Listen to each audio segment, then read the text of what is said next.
All right, welcome everybody to a brand new Poker Player podcast. I'm your host, Andreas Froehli, and in today's episode, we're going to talk about live poker, high stakes poker, because today's guest has been in the industry for over 13 years. He's been coming up in the mid 2000s and then playing high stakes poker, I think, 2 years later already. Welcome, Alec Torelli, to the podcast. Hey, thank you for having me. Appreciate it, Andreas. So the first question I always have to people that come here on the show is, how did you get into poker? And I think in your case, in the mid 2000s, how do you come up in poker to the high stakes so quickly? Yeah, well, so I guess a two-part question. I got into poker sort of serendipitously. I was at a very formidable age in adolescence, right in 2003 when Moneymaker just won the main event. And I was invited to a friend's house to play poker because it was on television and poker was actually cool now. And so, I was never like huge into sports in high school. I was in musical theater. And so uh, it was cool to be able to play something that like all of the cool kids wanted to play and compete at. And so I was really excited about playing poker because I played with my family when I was a kid. And so I thought I was really good because I was like, oh, I've played poker before. I'm going to be, rock star, right? So I show up and I win my first time playing. And I win $12. And as they say of any any gambler, the worst thing that can happen is you win your first time playing because then you're hooked. So I was like super hooked on poker because not only did I win money, which for a 16-year-old was incredible, but also like I beat my friends, and I thought I was so good because you can easily delude yourself when you don't know anything about long term or variance or luck that you're like, oh, I won, so that means I'm good. I'm better than everyone, right? So we played all night, and there was two people left, and it was me and this one other guy. So I'm like, I must be one of the best players. So needless to say, I was hooked at poker, and I consumed every piece of content I could, which in 2003 was basically like Super System, Play Poker Like the Pros, Theory of Poker, old school poker books. And I talked poker with another guy. His name was Ryan, who came up with my high school, who became the best player in the school. He was always the best one. And so I got to talk poker with him, and he always made me better and challenged me in a lot of ways. When I was 18, I put money online, and I would play tournaments and cash games in high school. And I did pretty well. Like I had periods of high school where I would win, a couple $1,000s, or I won a tournament for like 2 or 3 grand when I was in high school. And I got first place with 30 people. So that was huge for me. It was like an insane amount of money being in high school and winning this. So I never got a job. I just kept using poker to, pay for excess things I wanted to buy or just building my bankroll. And I slowly just built up. I would play 25-cent, 50-cent, and or whatever the games were running then, and then 50-cent dollar and dollar $2. I had a week in high school where I won 3 grand playing 1-2, which was another like life-changing week for me. I had like this goal that I was going to focus all my energy on poker this one week and just kind of like neglect schoolwork a little bit. And I crushed the games that week. And so I just kind of like never looked back. I got, like I ran well at the right times to like win and build my bankroll. And then I like studied a lot and thought about poker all the time. My life was basically poker from when I was 16. Like I was always a straight A student. I was in clubs. I was like involved in theater and all these other extracurriculars. But when I found poker, I actually had a business I was running at the time called Doormat Delivery, where I would take flyers, physical flyers, and deliver them to people's doorsteps. And so I was like delivering flyers on weekends to people's doorsteps, but then like I would have other people that would deliver flyers for me, and I would just negotiate the business between like the painter, the roofer, the real estate company, and my friends who were delivering flyers. And so I was making money doing that, and that was like supporting me. I never had an allowance or anything with that. But when I found poker, I just kind of like dropped everything. And my last year of high school, I started getting like B's, and I think I got like 1C or something, which was like, tragic. But I was all in. And then in college, my first semester, let's see, I did well in some tournaments online, and I dropped out after like 3 months. And I remember thinking one day, like, I was at SMU. I had a partial scholarship there. It was a great school. I was like, it was I really wanted to go there. I wanted to study business. It was my number one choice. But I was so consumed with poker, and I got to this fork in the road where like my grades were suffering. Like I didn't even know where my economics class was. I never went because it was early in the morning on Mondays, and I was always up late Sunday night playing tournaments or something like that, where it was like conflicting with poker. And I was basically always choosing poker over school.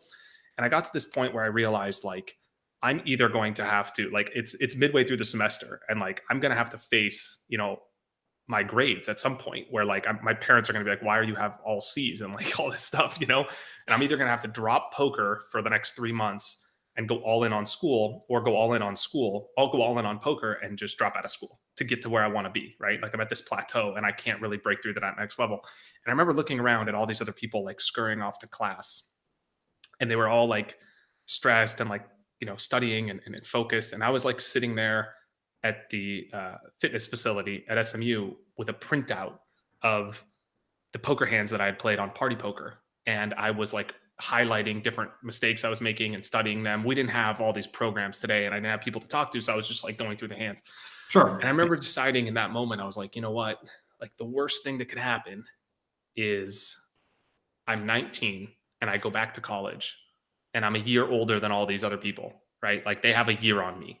But the best thing that could happen is like I make it and I make enough money that I can, live my dream of traveling around the world to different places and have poker pay for it.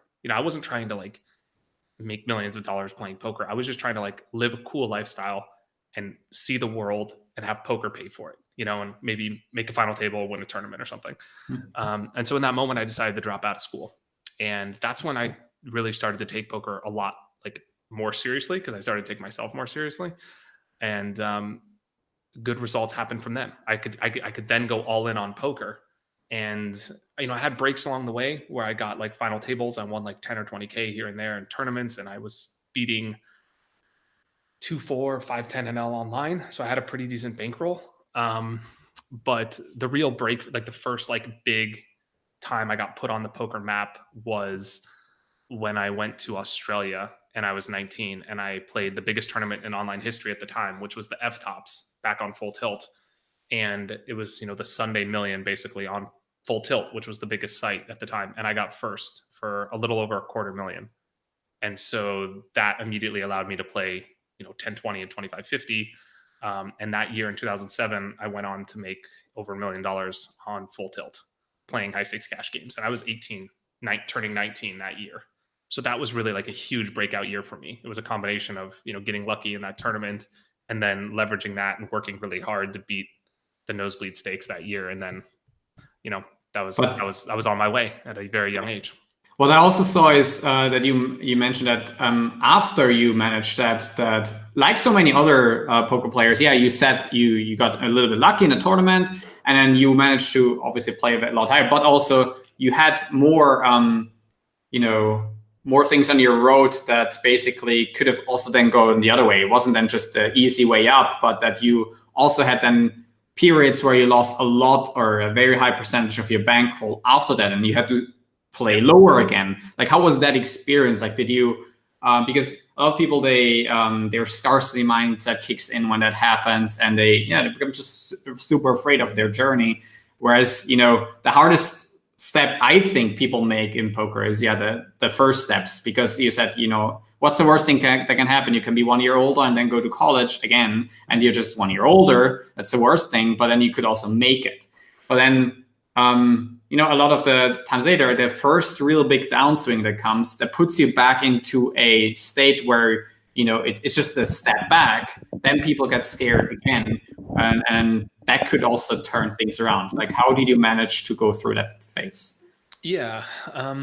So to touch off what you said, the luck in the tournaments is always something I like to acknowledge. I mean, anytime you win a tournament, people, the interviewers ask you like, why, like they ask you like, how did you win, or what did you do to get this far? And it's like, nobody talks about the luck, but the luck is overwhelmingly the biggest factor for tournaments, right? For cash games, it's not quite that way. So I'm more proud of winning, building my bankroll up and winning, being one of the biggest winners on Full Tilt than I am winning the biggest tournament, because I know that was, they can't take that away from you with one lucky score.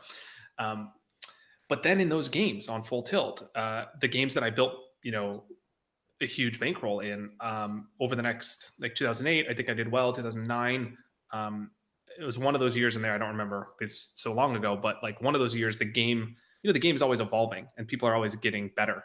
And so I was kind of staying the same, and I was, kind of had a big ego about winning and doing so well. And I was like, top 10 biggest winners of the year. Like I'm just going to keep doing what I'm doing and just show up and play poker. Right.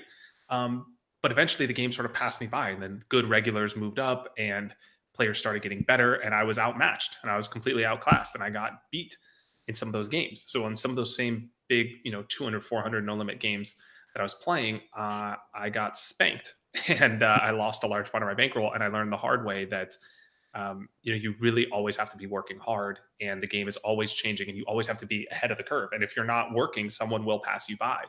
And so that was a really expensive lesson for me, because also like a hard check on, it was a really humbling experience for me, one that I needed to have. And, it's unfortunate that it was so expensive, but sometimes that's when you learn the most. You usually don't learn things in life and in poker when things are going well and you're winning. You learn things when, unfortunately, tragedy happens. Someone close to you gets sick, and you learn about the importance of family, or something. You have a big loss in poker, and you learn about the importance of patience or bankroll management. And that's usually just how human psychology works, at least for me, where you need to have something difficult happen to grow. And so that was really tough. I had to basically completely check my ego at the door. I got staked after playing 200, 400, like making $1 million in 2007. I went back to getting staked for 2, 4, and 5, 10. And I remember I had to take, it wasn't like I was completely like busto, but I had like money set aside that was, in investments and stuff that I didn't want to touch. But my poker bankroll was, very low. And I didn't want to I didn't want to lose the rest of what I had. So I kind of said, I'm not going to gamble with this at all. And I was like, you know what? I'm just going to build back. I need to prove to myself more than about the money. I need to prove to myself that I can beat the games, and that I have the discipline to grind it back. Because if I don't have the patience to go back to the beginning, then I'm just trying to basically, I'm playing for the wrong reasons. I'm playing to get rich quick type of sort of thing. And you're not in it for the love of the game and the passion, and to challenge yourself and be the best that you can be, to be the best, to compete at the highest level. So I took a couple weeks off. I went to, I think at that time I went to Hawaii for a 2-week trip, just to kind of get out of here and clear my head. And I came back, and I was August, and I started to grind. And that, there was a lot of bumps on the way. It wasn't like I came back and I just crushed it. There was obstacles, and I had days where it was difficult to focus because the money was more insignificant than the one I was used to playing with. And I had all those challenges that you would expect. But what kept me going was the desire to be the best I could be. And I knew that I was capable of potentially reaching the top levels again and competing on the highest levels. And I wasn't willing to let, this setback stop me. And I was like, you know what, I'm going to do it. I don't care if it takes 6 months or a year or whatever. That was the beginning of the rebuilding of my journey. And, but that was a very tough time, mentally. I can imagine. Just to focus and play your best. Playing also much lower again after playing so high is probably also a pretty tough thing to do. Also, a lot of people, when I talk to them nowadays, when they have to basically practice and getting much better on very, very low stakes, I always tell them, look, it's not about the stakes that you're playing. They always wonder, okay, what's my hourly? Well, the hourly is important in the mid or later on of your career to build. But then at the beginning, it's also really important to become good, especially, for example, in PLO these days, you just have to become good. You can directly jump into really decent sized games in live poker, for instance, if you make the money elsewhere in business, for example, but then you just get good at PLO online, very, very low stakes, just trying to get the fundamentals, and then jump into a 2-5, 5-10 PLO game in live if you have the live skill set, of course, as well. So people, I think, oftentimes, even these days, they have a lot of issues with the mindset going into poker and trying to pursue that and making money with it. They always think of bankroll building still the same way as back then. I think back then it was like that. You just build your bankroll on the lowest limits. But today, it oftentimes doesn't make that much sense anymore, I think, to do it the traditional way, but to just go and make your money elsewhere, get maybe good coaching, and then or just poker education in general, and then jump into soft games, because in the end, you only need one worse player to play heads up with, or a couple of players on a full ring table, and you're in game. It's not that you have to be super, super good at poker. You just have to find worse players to play with. It's not that you have that's something that is a challenge, I think, was a challenge for myself and also for a lot of people I come across, where it's like, quitting a game is a sign that gets like an ego check, right? It's like difficult psychologically to quit a game because it's almost like acknowledging that, this game is too tough, or it's not worth your hourly, or there's all those sort of um, feelings of self-consciousness or inadequacy that come with that. But I think and I always go back to this when I'm coaching or something. I always ask, like, what is your motivation for playing? If you want to just be better and you want to challenge yourself and get better at poker, you need to play with better competition. Or maybe you don't care as much about your hourly, you're playing for the love of the game, or because you have 2 kids and a wife, and you only have Saturdays to play, and you'll take what you can get because that's you're playing for that motivation. You're playing as an outlet. If you're playing as a professional and you're really cognizant of your hourly rate, your bankroll, you want to minimize variance, you want to just make money to pay the bills, to live your lifestyle, well, then you have to let go of all these other things about caring about what other people think, or trying to be the best necessarily, or putting in as many hours as possible. You have to kind of like check your ego at the door and deal with those sorts of things. So I think it's really first and foremost important to understand your why and what is your ambition, and then be mapping your actions to match that as best as possible. And then also just being aware that that might change over time. Like for me personally, I have days where, like, depending on the game I play, like sometimes I just like I'm in an environment, like I travel a lot. I'm in Italy now, so I don't get to play poker when I'm here. Sometimes I go back to the US and like I'm excited about playing poker, so I'll just sit down in whatever game, and I don't care if the game is tough or the game is too small or whatever. Like my hourly, I'm just excited to play. And other times when I'm playing to compete, and I really wanted to be in a great game, and I want to kind of like do the more hustle thing that a poker player does, where you're finding edges and pushing them, etc. So I think it's important to be aware of that individually. Just be more self-aware about what you're actually trying to accomplish, and then find the best, course of action to help you achieve those goals. Yeah, I think I can relate to that. When the toughest thing for me was when I kind of started. I mean, I won already a bunch of money, and then I thought, okay, what do I really do this for? This why for me to finding that again is has been a tough thing, because at some point I realized like the lifestyle, I didn't really need much in life. And as soon as you realize that you actually have what you need, and for a couple of years, no necessity is for you to grind. So I like about 2 years ago, I told myself to stop like grinding so much, because I didn't really know what for, because I already had what I needed. And subconsciously that just told me not to grind so much anymore. Because that was the motivation for me to just, make it in poker and just provide myself with the amount of money that I needed to live. Obviously not up to an extent that I could say that I have it for 10, 20 years, which would have been even much greater. But then I had to basically change the why a little bit and say, okay, I want to do it for poker's sake. I want to become as good as possible at this game, just for the love of the game, and that I can play in the biggest games that are out there. And at some point I realized, man, this goal is actually much, much tougher, because you need so much more money for it. Because if I want to get as good as possible, I have to play in the highest games possible. And then already I have to have 500,000, 1 million for these games to not be staked in them. And then the alternative to that is to get like a backer and basically sacrifice so much of your profits, which I'm totally not a huge fan of, because you're basically just minimizing your hourly by pushing variance still through the roof. So I realized that there's actually a much, much bigger goal, and there has to be so much more effort going into it, especially in today's climate. So it's not just about grinding anymore. It's about really becoming one of the best. And then also taking up other responsibilities. I realized I just cannot do that as much. Social media and, all that you else have in life, your fitness, your relationships, like it's all a lot to take all on your shoulders. And I think that's a real challenge today for a lot of players out there, to just take on everything and finding the right reasons to play poker.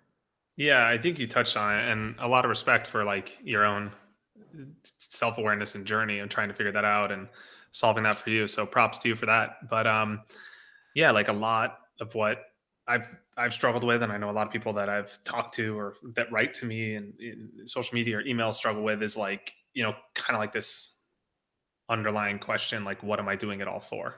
you know? And I actually wrote about this. I have a video about this on my YouTube. Like, is it wrong to play poker and like playing a zero sum game? And so I share some thoughts about that. If it's a piece of content you guys are interested in, you could check that out. Google it or find it on my YouTube. But yeah, it's tough because it's one of those things that like no matter how much you build in poker, right? Like no matter how much money you make, like there's not something that you can look back on in 10 years and say like there's a difference because of the time I spent in this industry, right? Like unless you're an influencer or like you're like Doyle or Daniel, where like you shape the way that future generations come, or you're an inspiration or something like that. But like however, isn't that the same for some sports people?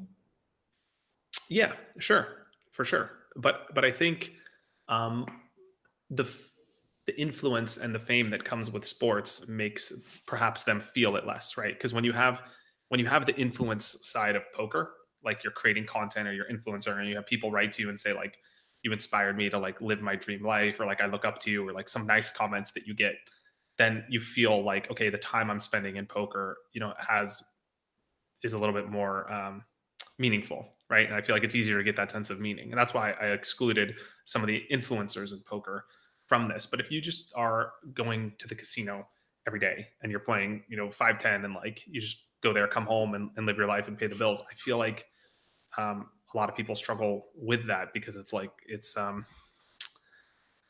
challenging. There's a lack of meaning in itself, unless you create it outside of it. Yeah. And I'm not judging at all. I've done that and experienced that and lived that and struggled with that in my own adult life. And I feel like, everyone has to find, and I'm not here to say like you should or shouldn't, or one way is better than the other, but I think in my experience, you have to find the balance that's right for you.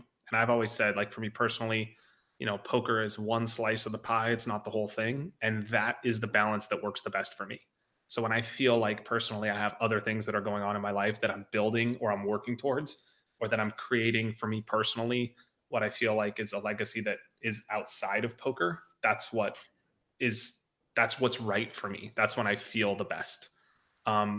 There are other people that feel different, where they're like all in on poker and that's what they want to do for their whole lives. And I think, Daniel Negreanu has tweeted about this, and mad respect to him. And like, he's like, wants to be known, or Phil Hellmuth, like wants to be known for poker their whole life. But I think, and again, I'm not saying to say what's better or worse, but I think when in my experience and speaking with a lot of people, having a lot of people write to me and coaching, whatever, the percentage of people that actually feel like they can only play poker and not have anything else and do it for a very long time are very few.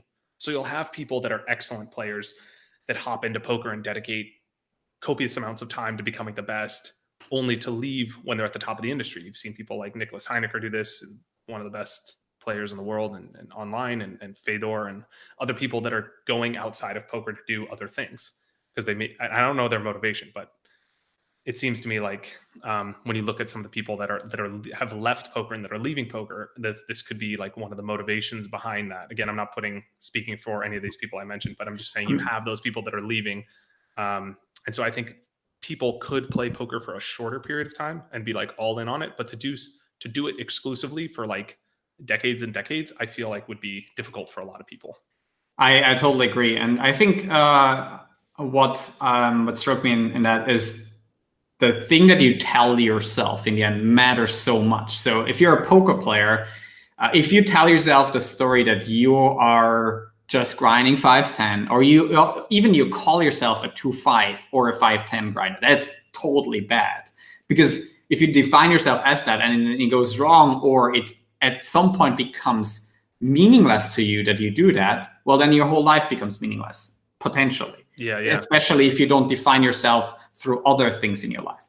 And that can happen to sports people as well. And you mentioned being at the peak of your career and then quitting. All those thoughts, they come up in a poker player's career, that have come up in my career, is like, okay, what would you do now That was like a question from Leo Gura, who's a YouTuber as well with actualize.org. I do a lot of self-development. So he has asked this question: what would you do today if you had $100 million?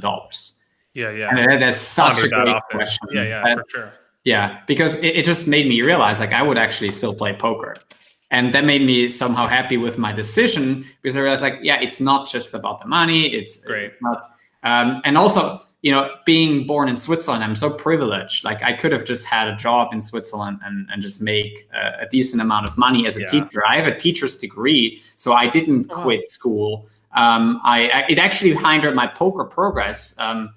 Probably because I could have just, went with it if I had the guts in 2011. I totally didn't. And, there's also a little bit of parents' influence to be conservative and not just to go with something bold as playing poker. It probably would have worked out for me better financially if I just went with it, because obviously studying for 4.5 years leaves a pretty big financial gap. But then, I also, started winning at poker during that time, maybe not as much as I could have. But that's like my background a little bit. But then at some point you have to ask yourself, okay, what would you do exactly if you had this $100 million? Where would you play poker? And for me, it was clear. I would just play anyone. I just, I wouldn't have a problem anymore. Like if I had $100 million, I would just sit down in every game that I want to and not give a fuck. And then I realized, oh, this is actually something worth pursuing because it actually is cool. It challenges me to the max. So to put myself in a position like that, like now I have to start grinding again, which seems really bad because that's not. You're trying to climb a mountain, that's cool. Exactly. So you have a motivation that supersedes measuring, keeping score with money. You're really trying to climb a mountain. And then on the other sense, it's also, okay, what story do you tell yourself about the whole next 30, 40 years? Like, if you just tell yourself, okay, you've grinded poker and it's all you've been doing. No, you can also become an influencer and stand for something. Playing poker, you can stand for somebody who had a lot of reasons to quit poker. Like I have a lot of reasons. Like I could have just had a normal job and just take the easy life. Not very easy, because teaching is tough, and it's a lot of work. It's a lot more work that I feel like than a 9-to-5 job. Like at least from my experience, demanding. You have like the psychological connection with all of your students, and that's demanding to be like a mentor to them as well. It doesn't let you go at the end of at the weekend. You can somehow, and like similar to poker, I think both teaching and poker have a lot of similarities, and they just don't let you go in your free time as easily. Or I've struggled. You're always engaged. And also working for yourself. I find the same way building business. It's all. You're always engaged. Your own business, being self-employed as well. Like all these areas, they consume it up to a very high degree, and you have to find means to just counter that a little bit. But then when you go on this journey now, okay, you can be an influencer telling that, okay, you stand for somebody who didn't give up. You have a lot of reasons to, just because of other incentives in your life, just because of so many people outside the poker industry telling you not to go this route. I mean, if you care a lot about what other people think, and a lot of us humans are that way, then you have so many reasons to quit poker at some point, or to quit playing poker professionally, but then you don't, and you just persevere through that and just still try to become the best version of yourself. And I think if I can prove that in the next 10 years, then that's something worth doing, because that will inspire people even outside of poker.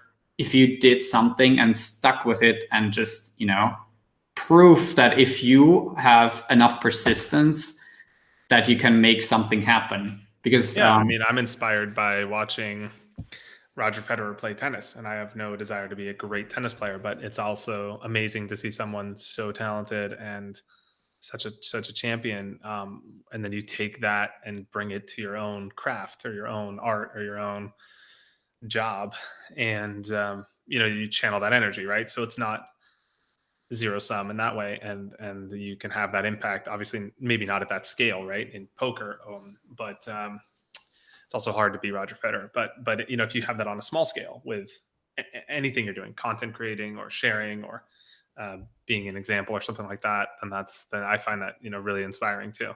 And I think, like, at this point in my career, I'm much more excited about sharing my journey and maybe being a reference or an influence or a point of inspiration for others than I am about more accolades in poker. Like, I don't have I don't have any ambition in poker really.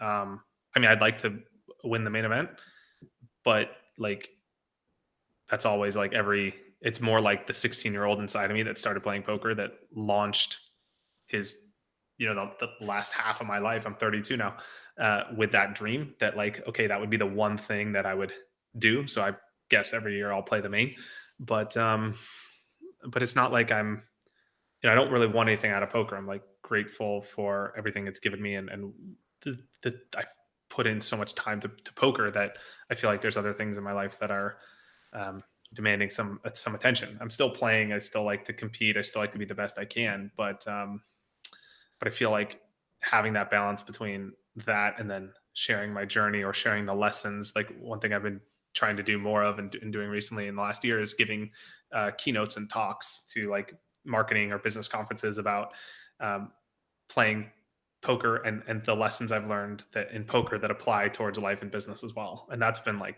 super rewarding. Like, it's like you're on stage, and I grew up in musical theater. So I love that environment where it's like the live environment. And then it feels like, having the lights on you when you're playing poker on television is cool. But I feel like doing it in a way that's didactic, where you're sharing some message you've learned, is way cooler. Like I had this guy come up to me after a speech I gave and said like, you inspired me to like pick up my guitar, like learn guitar that I've always wanted to do. And like that compliment, stuck with me more than stacking someone on. Yeah, absolutely. Like, like it's just that I guess that's more of, what I connect to and resonate with now. So I kind of been following that more. And so I Yeah. guess like it's just about finding that balance. There's no right answer. And you have so much, yeah, that impact is just a key value of yours, that, the more impact you have, the more satisfaction you get out of life. And that way, through creating content and documenting also what you do and then giving these keynotes, you can basically have that impact. Also, there's something certainly that interests me, because I don't do keynotes yet, but I certainly would be interested in the future to do that, because I think that a lot of people in business, they are interested when they talk to me about poker and what I learned, what I also think that applies to business and to life. And I've certainly had some good conversations with people outside of poker. And I always tell people who are, even some that I've talked to that are way more successful than me, that I think they underestimate the game. I mean, they just say that it's like a lot. I've heard this a lot from better players than me. That it's meaningless, that, you just play poker to make some money and then you go and grow your business and that's it. And I say, look, it's just not that simple. I mean, poker is still a game of people, and it just tells you so much about yourself and other people. And if you really focus on that, on that kind of information that you can gain from the game, that's totally not strategy related, then you actually discover how much there is in the game. And it's a deeper meaning of playing the game. I'm dropping a video. I don't know when. I just was editing it with my team this week, but in the future soon on my YouTube. But about this subject, where it's like,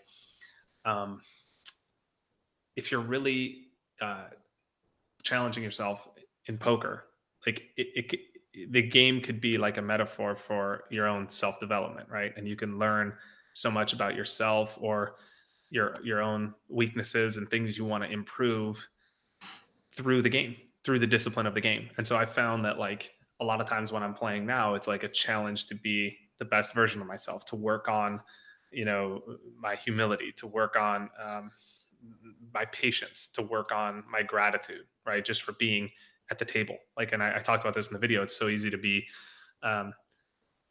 feel like ungrateful or frustrated about and begrudge your luck, because you're like, oh, I flopped the set and got no action. But I always try and look at those situations as a challenge to have perspective of like, how lucky am I to be able to sit down and just play poker when there's people in the world that are living on $2 a day, and I was dealt an amazing hand in life, because I live in a reality where I was born, we were born in the first world, where we have opportunity because of the hand we were dealt. We weren't born, stomping rice in a field somewhere in Malaysia or Indonesia, where you can't turn that hand into a winning hand, so to speak, right? You can't Well, it takes necessarily.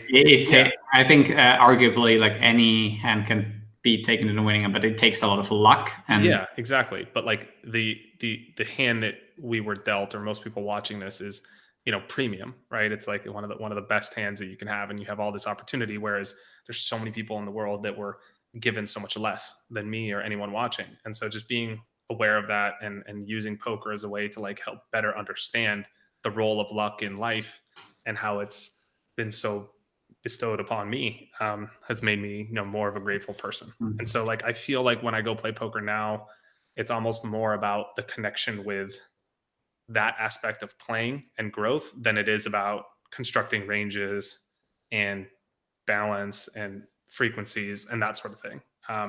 And so that's been another rewarding challenge of the game, is like you can get so much out of, and this could be true for any craft, like whether you're an athlete or a bodybuilder or an artist. There's all these sort of deeper levels that you can go to with your craft, and I feel like a lot of times, when you look at some of the stories that people tell about succeeding at high levels of their careers, like they have these lessons that they take from what they do, like being a Marine commander or a Navy SEAL, right? Like it's not about the technical skills they have, it's about like the lessons they've learned through friendship and camaraderie and whatever through their craft. And so I feel like poker provides that same sort of thing.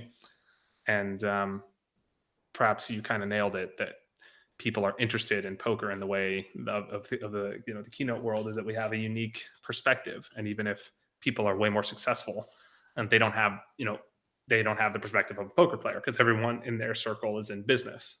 And so poker allows you to kind of talk about things in a way and concepts that don't often come up in everyday life.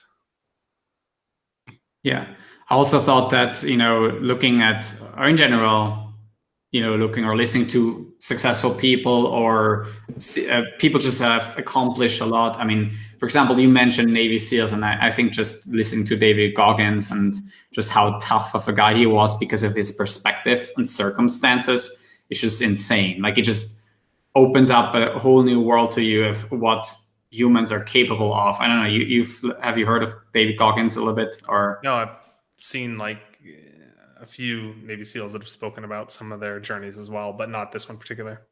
Yeah, I mean, he's had an extremely tough childhood of his father beating not only his mother but him and his brother, and tragic. yeah, so and then also being mocked at school and everything. So the total worst childhood, he said, like bottom 1%, and then he basically described his journey on becoming Navy SEALs and then barely passing that with an exam.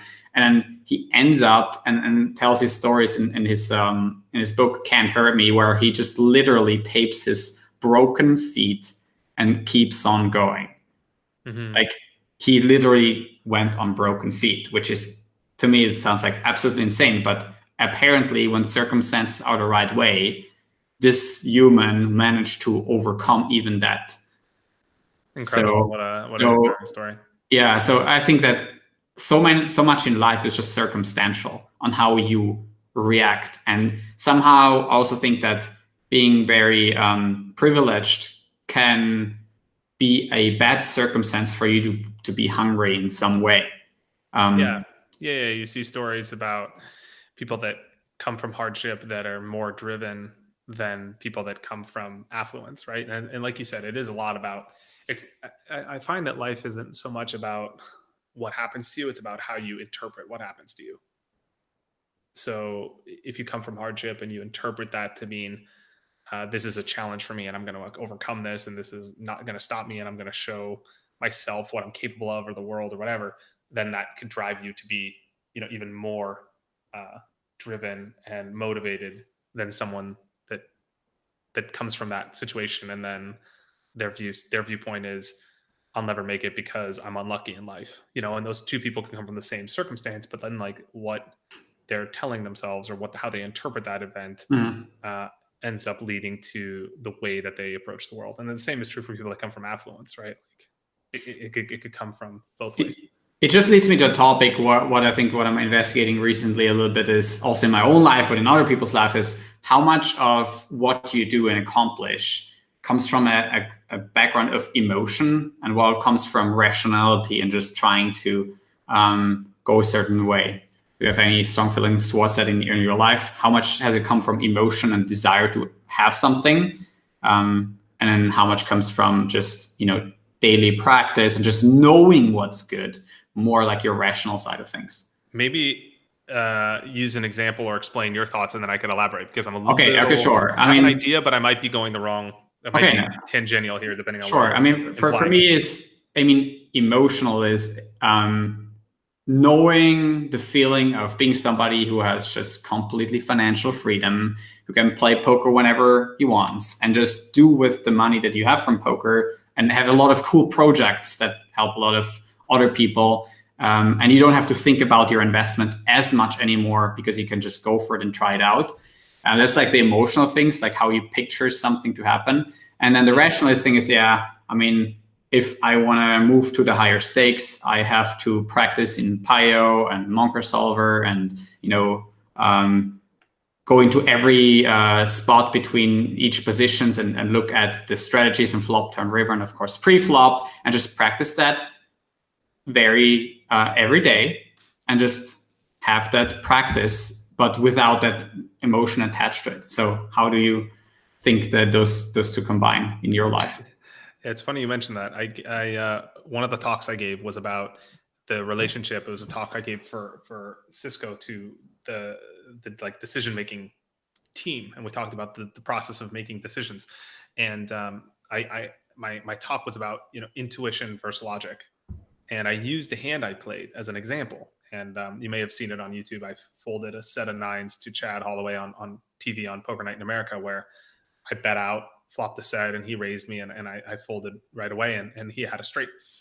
And I talked about this hand in a situation where, like, the process I use to make decisions, and then the process I think is a good way to approach decision making in general. And it's like, in poker, there's like I feel like a big debate amongst like the community is like, should you be an exploitative player or should you be a GTO player? And it's almost like these two camps are always like disagreeing and fighting and bickering and whatever. The way I sort of see it is like the best decisions are made using a combination of both logic and intuition, but it's important to understand the relationship between these two things. So your first approach towards something, I feel like, is always emotional. Like, it has to come from some sort of emotional standpoint, some intuitive standpoint, right? Like an experience maybe too. Right, sure. Or like a deep desire. Let's use a trivial example in decision making.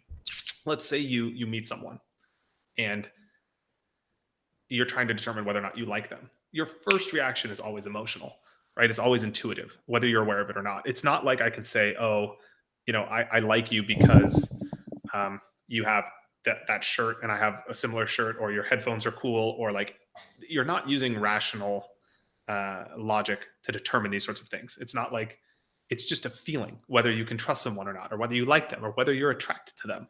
Like, I remember walking into an office where I saw my wife for the first time and I was immediately attracted to her, but it wasn't like the color of her boots plus her shoes times her belt that equaled some formula for sexiness, right? Like, it was just a feeling.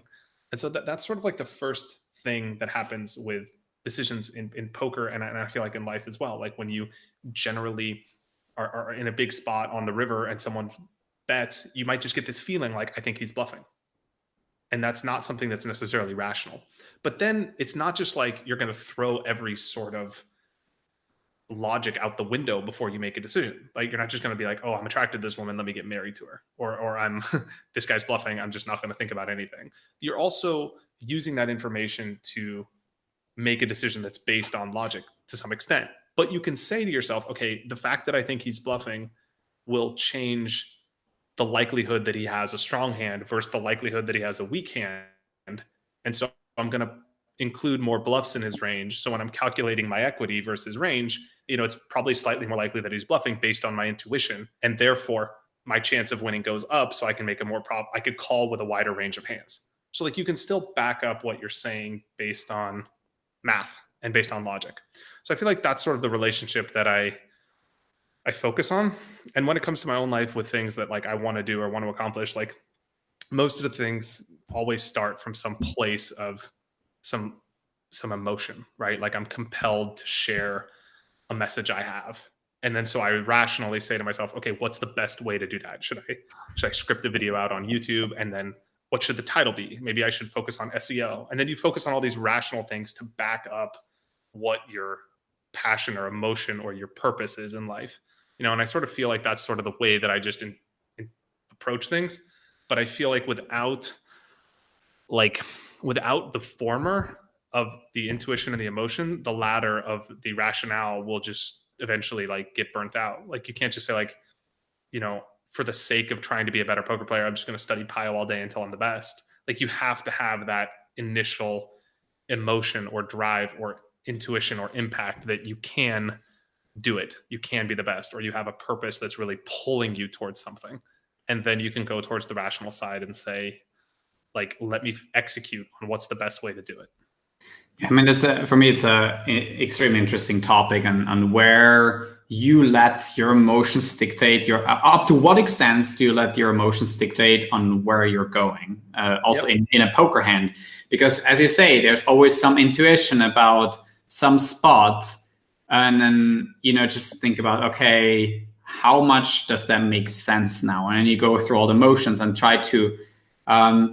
So I think that's the difference in poker between minimally exploitive and maximally exploitive. I don't like maximally exploitive because I think it's too wishy-washy, and you just think, oh yeah, you have all these reads, and I don't think that's just the case. I think a lot of the times the intuition is right, and you pick up on some subconscious things that you just have seen before, and if you can never say for certain that that's true, but you pick up on some elements in the hand of some elements, yeah. Especially in live poker. And then, as you say, you just go through the motions and okay, how much do I want that let influence my decision-making process? Say, all right, I'm going to add like a little bit of certainty to that is bluffing. And then if I can find enough bluffs still that also makes sense and not so many value hands, and I'm just going to call. Yeah. And I think that's just then totally fine with a poker hand, and just also accepting if you're wrong. But then also that applies to so many other different situations, as in life. When you said it. You said when you mentioned your wife and when you met her, it's how much do you know at first just based on the emotions that's the way you want to go. Yeah, well you try it out, but then all the rational kicks in and it's like, okay, at what point do you doubt, or at what point do you have confirmation based on rational? I think that's a pretty big task in life to have that rational cover the emotional part that you're basically feeling. Yeah, I would elaborate on two things you said. One is I agree with you that it's not like every hand you play you're going to listen to emotion, because there's not every hand where you have an intuition about someone, right? Like how often do you meet someone and you're like, I'm super attracted to them? Or how often do you meet someone and you're like, I really like them, or I really don't like them? Most of the time you don't have that extreme feeling inside. But when you do, the few and far between times that you do, it's usually right. So I would say that like the caveat to this is that it's not like every hand I'm looking for some sign from above that I have some amazing read, but like the times that it comes up are few and far between. But when they do, I usually always listen to it because they're usually right. And that's true in life and in poker for me personally. So I find that the times that I override intuition with logic, I usually pay the price, but it's not that I necessarily have intuition with a high frequency. And maybe that's because maybe through some sort of like Zen Buddhism, you can cultivate the intuition to happen more frequently. That's a whole separate discussion. But I guess what I'm saying is the intuition sort of thing comes up infrequently. So the second thing I would add is like in life, like when I'm making big decisions in life, I'm almost always going off of what I feel is right. So for example, I remember I was debating marrying Ambra, and not like debating really, but like just like asking myself the questions. Like we've been together for 2 years. I was, let's see, 32, 20. We met when I was 24. I was 26 years old. And so I was like, like the idea started popping up in my head. And so the fact that the idea popped up meant that it was time to start asking myself some questions like, wow, I'm actually thinking about this. Like I wasn't thinking about this when I was 18. So the fact that I'm thinking about it means something. Like, what does it mean? Like, how do I know that what that means is necessarily a yes or a no? So I did all these like rational things, right? Like I'm like, well, I'm 26, maybe I'm too young, I should wait. So that's like a GTO thing, right? Like a logic sort of thing. And then I'm like, well, let me ask my friend who I respect, who's married, faithfully married, which was very important to me, but also with kids, and who was happy that he was married. So I was like, take advice from people who you want to emulate, not just from anyone, right? So I asked him, and I'm like, Steve, how do you know? And he's like, well, when you're ready to be faithful to one person, and you also know when you pick three things, like when the person has the three most important things. When they check those boxes, you can go all in and you sort of give up the rest, right? Like you want to buy a car, you want it to be fuel efficient and fast and sleek, you pick a Tesla. It's not going to necessarily be everything, but it's going to be almost everything, right? And so he's like, that was what he was saying. And I was like, that makes a lot of sense. So rationally going back to this, I'm like, well, Ambra certainly checks all these boxes, right? Like she no question. And I also feel like I'm ready. We were together for 2 years. I was happy to be with her. But then I'm like, am I really going to like now move forward with, my dad, when I turned 22, we went out to dinner in Italy, and he told me, like, for your birthday, I'm giving you my best piece of advice, which is the most important decision in life is who you marry, because every decision you make about the rest of your life is based on who you choose as a partner, right? Like where you live, how you raise your kids, like the opportunities and businesses you have. And so that really stuck with me. And I'm like, shit, am I really going to make the biggest decision of my life because my wife checks these boxes, or because on paper this sort of makes sense? So then I did something, and I'm like, you know what? Like this is ridiculous. Like I'm going to go back and forth between like pros and cons, even though there weren't really any cons, but like I'm never going to take action if I'm just sort of in this like logical headspace.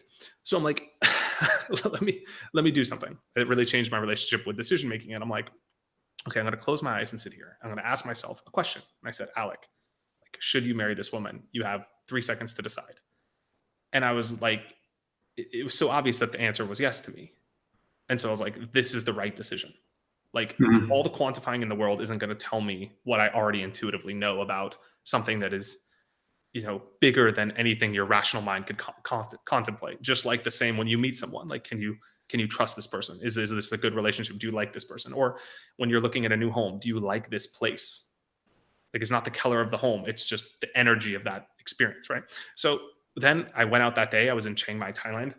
And I went to the jewelry store and I bought a wedding ring, and we got engaged and we got married, and we've been married 6 years. And here you are years later. Great, but then, like, we're still early in the scheme of things in marriage, 6 years, but of course, hopefully another 60 to go. And so that's kind of how I make like big decisions in life, and that's how I think is this an approach that works for me. I think there's in the end the thing that drives you is still going to be the emotion most of the time for all our decisions, like whether you're buying a car, your relationship, and everything. But then the question is always like, how, if you look at the data too, like how many people get divorced? Like, I was actually looking at this by country, and it's about insane. 45, like depending on where you live and whatever. And you look at it, okay, but they also made their decisions based on the emotion most of the time. But then when these emotions change, especially when you look at the research, like after getting into it for like 7 years, all these hormones start to flatten out a little bit. And, and when you look at that, then you understand, okay, how good of a decision was it in retrospect? Yeah. So I think, the debate about this, having logic versus emotion, and then how you make it, is just endless. And I think it's lifelong learning. And I'm so grateful that I have poker, because poker just somehow makes me train that more. Like it just... you're training it every day, right? You're training it every day, like decision-making in general.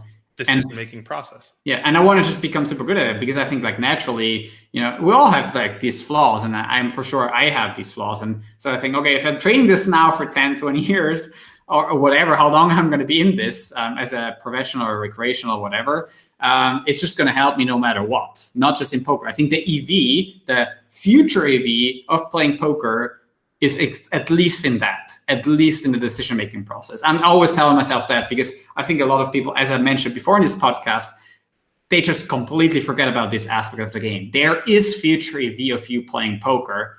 It is in becoming a better decision maker and evaluating what is it in you that leads just to a good decision that you can be happy with long term as well. Yeah, I feel like in poker, you're really a professional decision maker and a professional risk taker.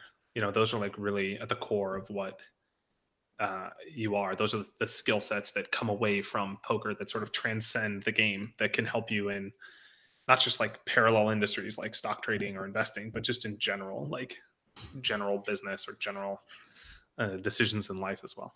Yeah, I think risk taking is also a pretty interesting topic in general. Like I tend, like from a childhood background, I tend to be not a big risk taker. But then in poker, of course, you learn that on the river when you have a polarized distribution, it makes total sense to take a big risk if you have the perfect bluffing hand, for instance. So that becomes somewhat normal to me. But then in other areas, you're not really taking a big risk. You're taking a calculated risk, and it's like, okay, when do you take a risk that's actually big and emotionally based again, or when you take a big risk and it's just very calculated? I think so, in general, the calculation part of that is actually in poker more easily because you train it all the time. But when you look outside of poker, then oftentimes I think we won't take that risk. We're just made at this risk taking. There's always some excuse we find of not taking a certain risk. And I think training that is even more crucial than the other thing. Yeah, so you mentioned a good topic with calculated risk. And actually, one of the guys that I gave my keynote alongside with at Cisco was a guy named Sam Shakant, who's a grandmaster chess player. He's like one of the top 5 or 10 in the world. And he talks about risk taking through chess, right? So chess is his sort of metaphor for life. And he talks about a match with Bobby Fischer versus, I think, Spassky and the world champions. And so the standard opening move is e4, where like you open your center pawn up. And he talks about calculated risk being, doing something that surprises your opponents, but that is also like logical, like c4, where you move your third pawn over from the left to up 2 pieces. And so this opening move like threw off his opponent, and he ended up winning a game, which was like deciding in the match, and the rest is history, right?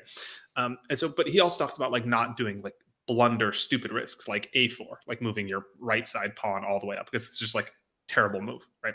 So like, I think like there's a spectrum, right? And like you could take risks that are over here, and you could take risks that are over here. But like if you take risks that are like within the range of, let's say, like 40th to 60th percentile, like somewhere in the middle, that are like calculated risks, like maybe they're not like the perfect opportunity, right? Like you're not going to have like the perfect distribution to bluff on the river, but like you're taking a risk where like the odds are in your favor, but it's calculated. That's where I think we can stay inside this window of decisions that make sense, that are logical, but that are based in risks. And I think Annie Duke talks a lot about it in the book called Thinking in Bets by Annie Duke. It's a great book, highly recommend it.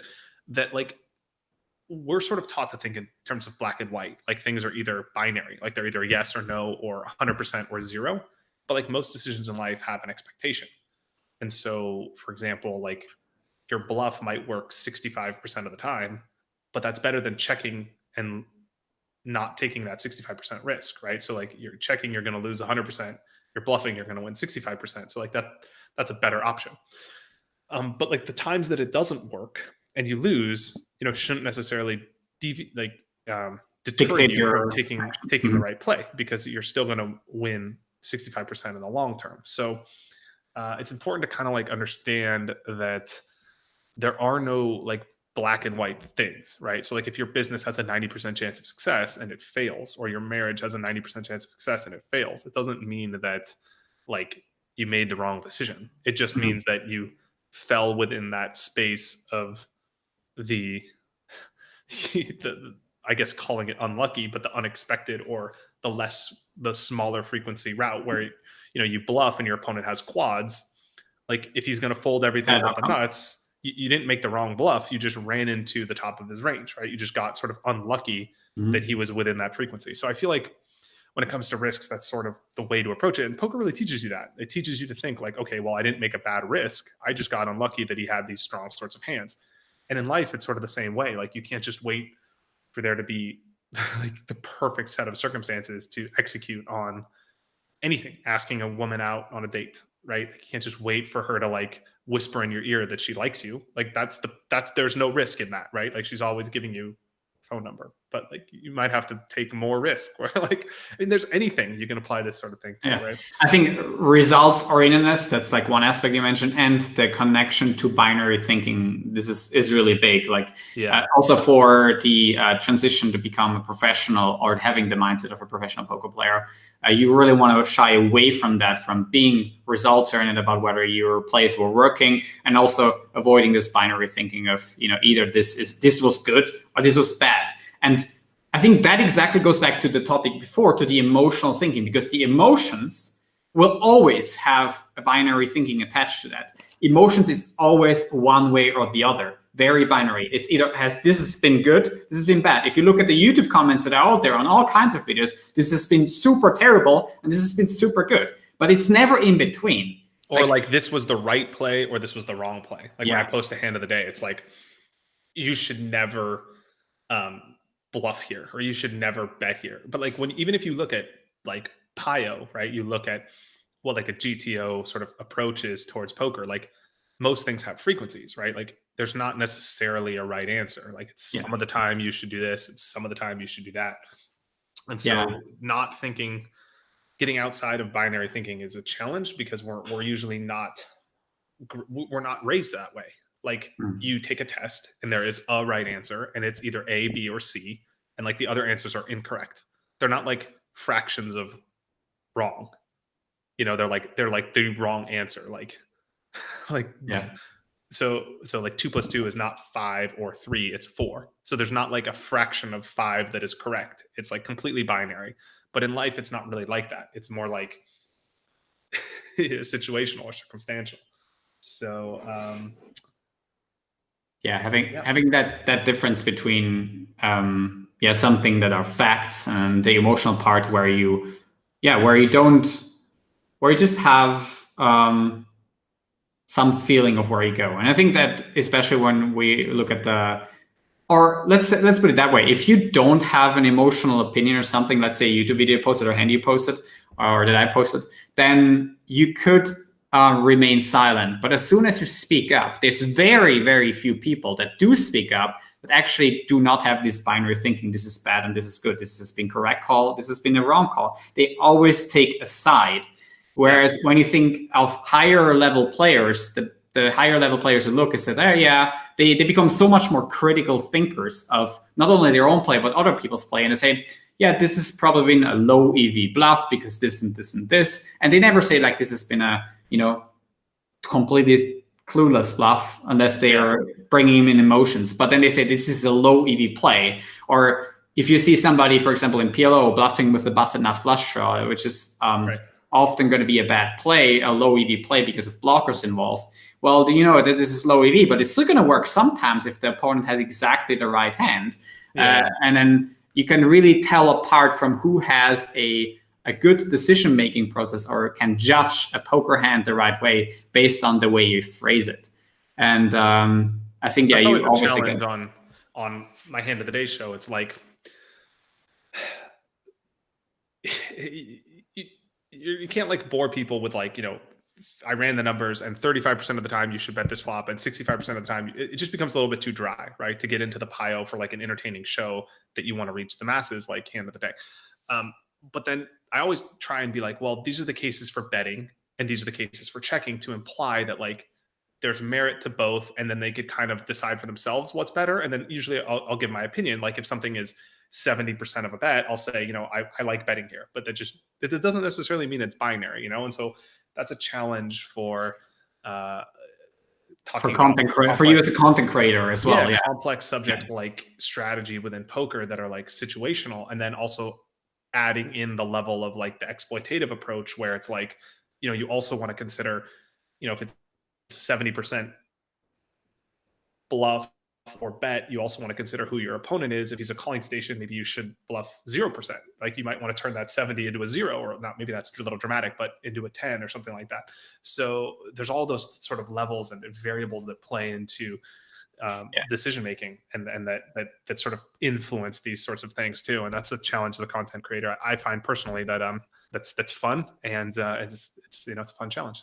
And sometimes it's also fun to throw them off a little bit, or in your videos when you analyze a poker hand, because of exactly you knowing that bringing out the dry pio or the facts is not going to help, because it's just not what people connect to. Like in video making, what I learned is from my mistakes, looking at the data, I see, if I bring up the truth about a poker hand, and these days, let's be honest, anyone using the right programs can analyze a poker hand really, really in a sound way.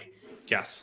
It doesn't even matter how good you are. Like there's plenty of people out there who can do something on pen and paper or with the programs as an aid. But if they had to execute on it in a live poker setting, especially where there's so many other variables where they have to sit at a table and they can be observed, they would just completely get destroyed, just because they're not gonna be able to hide the information that they should, just because of their poor live poker skill set. And online the same way, they might get emotional because of the money involved and whatever. So they might have a really good skill set in terms of solver work, but they just cannot apply this on the tables. Yes. And if that's the case, then how do we do videos? Well, we have to somehow make people emotional. We have to be really careful on what we put out there, especially with the heated discussions. I once put out there a video, and I called it, I still remember, was it Johnson, Engel? No, I didn't say Engel. No, it's slow roll. It was slow roll. Engel and slow roll is like the two things that people get so heated about, and you probably know it better than anyone. But like I know that one. You heard that one. So slow rolling, I said slow roll. And slow roll has such a bad connotation to it. Yeah, for sure. I mean, I could have said nit roll, because it was clearly at the World Series. But it's also like not as well used of a term and whatever. Yeah, and especially people don't know the term nit roll and say, all right, I'm not going to use nit roll because I'm kind of trying to educate people on that. And no, I'm just going to use slow roll. Fuck it. And there's so many people just like, who are you? You're here on YouTube now, and you tell us that, what the fuck do you know about poker? What would you do when you play for $1 million? And I know that, like in my mindset, if I was heads up, like it would be a pretty big slot. Couldn't really predict how I would act, but I would know that if you have locked up so much money as a second place and a heads up in the main event, it's really never about the money anymore. Like people don't understand the emotion. Especially in the heat of the moment and like the emotion of being just so deep in a tournament. It's about like, I just want to win this thing. And you just want to win it. Later, rationally, it might be about the money when like, 2 weeks, 3 weeks have gone by and you have time to think about like the impact of additional $5 million to your life. Like, okay, then it's, but in the moment. And I thought that final hand between Johnson and what was the opponent again? Miles, exactly. It was just a perfect example of emotion versus rational, because his emotions were telling him to, not cut it.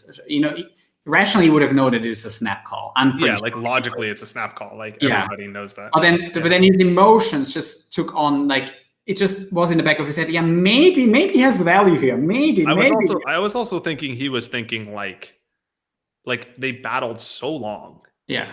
And it was like so late, and he's like sitting there thinking like, wait a minute, is it really over? Like, is that it? Like, all I have to do is call. Like, is this it? Like, I think if I was in that spot, I was trying to put myself in his spot. I was just kind of like, wait, not is it this easy? It's not like an easy call, but is it like, is this all I have to do is just call here and win? Like, I have to think about it. Like, maybe there's, there's something I can do. Maybe. Yeah, like exactly. Yeah. So I totally think that was blown out of proportion. I think that was ridiculous. Exactly. For sure on the content creation side, the challenge of being like entertaining versus informative is very difficult. And there are some content creators that do it very well, that you see on YouTube that are like entertaining and informative. And that's a challenge. And that's I feel like on YouTube for free content, that's where you want to be, right? Like you want to be in that sweet spot of like someone can learn something regardless of what you're teaching. Like someone can learn something, but they can also be entertained. because that's why they come to, I feel like, watch content. Like if I think about psychologically my own motivation for watching something, like let's say I watch a travel vlog, like I want to be entertained, but I also kind of want to learn about like a cool, badass destination that I've never seen. But like that's really challenging to find that sweet spot. And then there are other mediums of content that are like strictly informative. Like we have our membership at Conscious Poker, where it's like you're paying for a monthly service, and your intention for going to our membership and logging into the back end is not to like, I mean, of course, being entertained is like a percentage, like nothing is binary, but maybe entertainment is 10% of why you're going and 90% because you want to actually get better at poker. So like our content reflects that, where it's like me there with a notepad and Poker Cruncher, and like, you know, you're doing more technical analysis, you're going deeper into the content of things that you don't share on YouTube, because like your audience and the medium to which you're trying to express your content and the intention is much more formed to that. But on YouTube, like you have to find, you know, you have to also keep people's attention, which it becomes increasingly difficult, you know, every year with versus scattering attention on also bite-sized content, you know, content being shorter and shorter, like doing long form. Like really, I really, you know, commend you, respect you for doing long form interviews like this, because for someone to sit down and watch an hour or 2 hour interview of someone on YouTube is like a big obstacle when there's, you know, 30-second content on Instagram. And so that like, it's just so much more, you know, there's like so much more like dopamine, I think, released when you just do like those quick little interactions. It's always for a minority of the audience, I would say. Like my Poker podcast is for a minority and not for the majority. So I try to mix it in a little bit. I definitely see, I also know that from Joe Ingram, because he's posted that it's bad for the algorithm, etc. But I still want to do it because I enjoy doing them. And I don't want to just do everything for the algorithm that my channel is just currently promoted and whatever. No, you have to do what you feel like is your content. And then like, otherwise you're not going to produce your best. You're not going to enjoy it. You're going to get burnt out. But look at what someone that you mentioned, Ingram, does long form podcasts. Look at what Tim Ferriss does, like at scale, like where he does 2 to 3 hour podcasts with different people. And sure, the people are, you know, A-listers usually, but some people are not. And, you know, he keeps people's attention for hours on end through a podcast, which isn't even video, like, and you know, and so it works, you know, if you find something that you're really passionate about, I think that'll bring out. And also it brings me out a little bit of my comfort zone, because this is not like what I'm used to. Like I'm pretty new to this. You're like the 12th guest right now. Yeah, so and we don't know each other. Like we talk for 10 minutes, just for the audience to catch up to speed. We're not like, we're not like, we don't have a 10-year history. We talked for literally, I think, 10 minutes off the record before this podcast. So like I'm learning everything about you as we're doing this in real time and we're filming it. So has a very high, that's another challenge for you that you have to, like, you know, bring on guests and learn about them and do research and all that stuff. So you did great.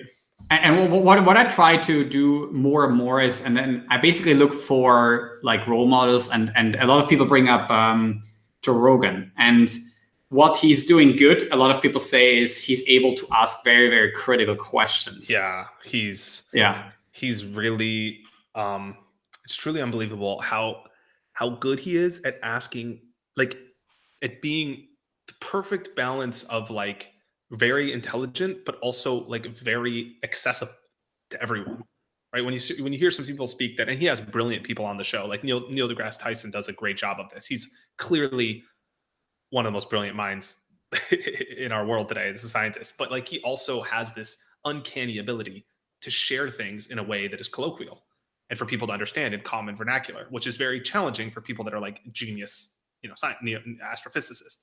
And Joe Rogan has this uncanny ability to like just speak to everyone while asking questions that everyone's thinking or wondering, but then do it in a way that like allows people that are, you know, very specialized in their task to explain it in a way that everyone can understand. He makes it look so easy. So it makes it almost feel like, oh wow, like how cool would it be to be Joe Rogan? All he does is sit down and talk to brilliant people or smart people or funny people, but like it's his ability to do it that is so deceptively that just separates him from all the, you know, others that are doing podcasts. And it's like for 3 hours I listen to like a biology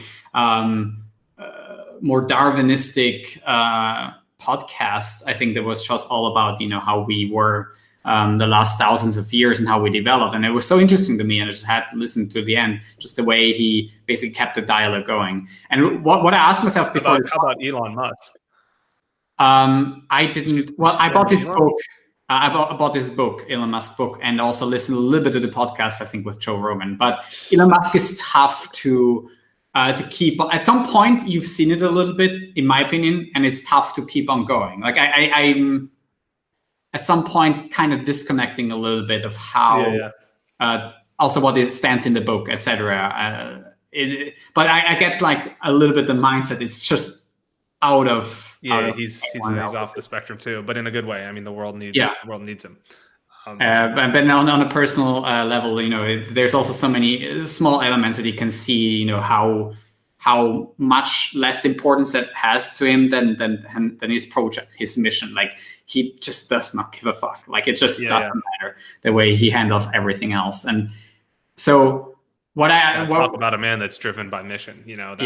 That is inspiring. So I'm really trying to understand like how everyone thinks and like how they like approach the world, and then like take the things from them that are good qualities, and like try and like really understand how they think about that and embody that. And I find with him, it's like his dedication to something bigger than himself that is just really unique and inspiring. And look at what he's done.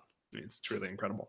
So from that whole social media topic, the one critical question that I actually want to ask you is like, what did you learn from the incident 2 years ago on Poker Night in America? Like, what was the big takeaway also from what happened afterwards? Because there's probably so many thoughts you had compared. I mean, at least, Well, what did you take away from it? Because I don't really care about like the drama too much that's behind it, but like, what did you take away from yourself for yourself? Man, just like how it was really hard for me. Like, I guess I just like how important my like reputation is to me, like how important that is more than like anything else, and like, that's really all you have. And so that was a big takeaway. I mean, I always felt that way before. I always felt like that was like just something that I valued the most, but like that definitely reinforced that idea. And then also just like how like everything you say and like matters, like that was a big part of it too. Like I remember I said like something on camera where like I just put this here and whatever, and like the fact that it wasn't just there, but it was like 30 minutes before, but like one thing you say like really affects all your small actions too, right? And like that sort of thing. And then just like the overall, I guess, responsibility and impact and influence that your decisions and your actions and like you have to reach other people like has, for good or for bad, and that's like something that it's interesting to see like when people react to certain things. Were you, when you were sitting at the table back then, were you aware of that going on in you? Were you like self-aware of, or did you ask yourself in that moment when, the floor came over, and I think it was like a 20-minute thing, were you aware that what you could be doing in this moment could affect things and it kind of inhibited you? Or did you feel like you were inhibited and kind of taking the right action? Because the way I saw it is that, like, if you thought about, okay, what would I do? Like, if this was a home game, and I thought that, taking like the 5K chip and saying, okay, like, what do we do with this floor? And saying, okay, do I just take this off? And no big deal. And just trying to calm the situation. I know that whenever something happens at a poker table, I try to calm it down and just make it less dramatic. Like, it only happened to me once that it went out of my control. And I still remember that moment. I felt bad about it because, first of all, like 2 other recs thought I was actually doing something wrong. And that was important to me, that I was trying to justify that I clearly didn't have any intention. But then knowing, and that there's this one thing, when something like a situation happens at the poker table, what I feel like is really important is the reciprocity. Did I say this right now? That if it was switched, you have to absolutely know with a very high frequency that your opponent would actually do the same, because otherwise you're just getting scammed. Yeah, you're getting free roll. Yeah. You give him the free roll, and that's like there was in one of my cases. It was like we're running twice. Guy like agrees like 1 second before the dealer turns like the same second or 1 second before the dealer turns over the turn, and he kind of agrees and I didn't want to give him a blanco check. I was saying like, okay, you're running twice, and then he saw the turn card or may not have seen the turn card and said like, yeah, you were too late, bro. And then he said, no, I wasn't. It's like, dude, you just agreed like. As the dealer turned over the turn, I cannot allow this to you because that's an impossible situation, right? Like, what do you? Yeah, because if overall like if the turn didn't help him, would he have said the same thing? And like exactly, like right? I mean, I know if roles were revealed, would he have allowed me to do the same? Probably not. That's like the only thing. I think he would have been free rolling me if roles were swapped. And that's why look, I'm gonna have to insist on this. This turn stands. We can do twice the river, and some people were saying this was a little bit over the top. But I realized in that moment, it was important to me that I had my image at the table because I have fairness above all. So if something unfair happens at the poker table towards me, towards someone else, I feel really strong about it. So it's just like a value that I have in my life. Fairness is just like top three, I think, at least. Yeah, to go back to what you were saying, I think I've thought about it obviously a lot. My intention was just to find something that is like, like I'm like a not confrontational person. Like if you know me personally, I'm like really don't like argument or fighting or like anything like that. So I really tried to do something that's like, what's going to bring the situation down, so my intention was like, and I said this, I was like, look, I just want to do what you think. But I think I was a little bit too passive. Like if I could go back, instead of saying like, it's up to you, like, what do you want to do? And like Wolf never said anything. So instead of doing that, I should have been more insistent and just said like, let's do this. And then, been the one that was aggressive. And so that's something else that I learned too, is that like, it was also, on me, it was my mistake.